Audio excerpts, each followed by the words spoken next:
கர்த்தருடைய பரிசுத்த நாமத்திற்கு மகிமை உண்டாகட்டும். இந்த நாளிலும் கர்த்தர் நமக்கு தரக்கூடிய நல்வார்த்தை ஏசாயா 26வது அதிகாரம் 3வது வசனம்.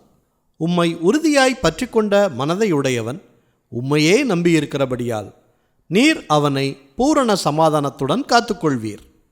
பிரியமானவர்களே, கர்த்தரை உறுதியாய் பற்றி கொள்பவர்களுக்கு, கர்த்தரையே நம்பி இருப்பவர்களுக்கு பூரண சமாதானம் தந்து காத்துக்கொள்வார் என்று இந்த வசனம் நமக்கு சொல்லுகிறது.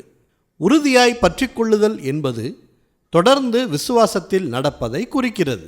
உம்மையே நம்புகிறேன் என்று சொல்வது அவரை மட்டுமே சார்ந்து இருப்பதை குறிக்கிறது. அப்படி ஒரு விசுவாச வாழ்க்கை வாழும் நமக்கு அவர் பூரண சமாதானத்தை நிச்சயம் கட்டளையிடுவார்.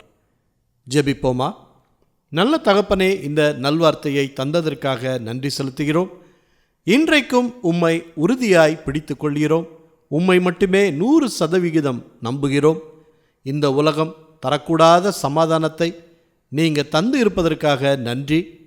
இனிமேலும் எங்களோடு தொடர்ந்து இடைப்படுங்க. உம்மை உறுதியாய் பற்றி கொள்கிற மனதை எங்கள் குடும்பத்தில் இருக்கும் அனைவருக்கும் கொடுத்து ஆசீர்வதிங்க. சமாதானத்தை பெருகச் செய்யுங்க. எல்லா துதி கனம் மகிமை எல்லாவற்றையும் உமக்கே செலுத்துகிறோம். இயேசு கிறிஸ்துவின் நாமத்தில் ஜெபிக்கிறோம் பிதாவே. ஆமேன், ஆமேன். இந்த நல்வார்த்தையை மற்றவர்களுக்கும் பகிருங்கள். அவர்களுக்கும் கர்த்தருடைய ஆசீர்வாதம் கிடைக்கட்டும். கர்த்தர் உங்களையும் உங்கள் குடும்பத்தாரையும் அளவில்லாமல் ஆசீர்வதிப்பாராக. ஆமேன்.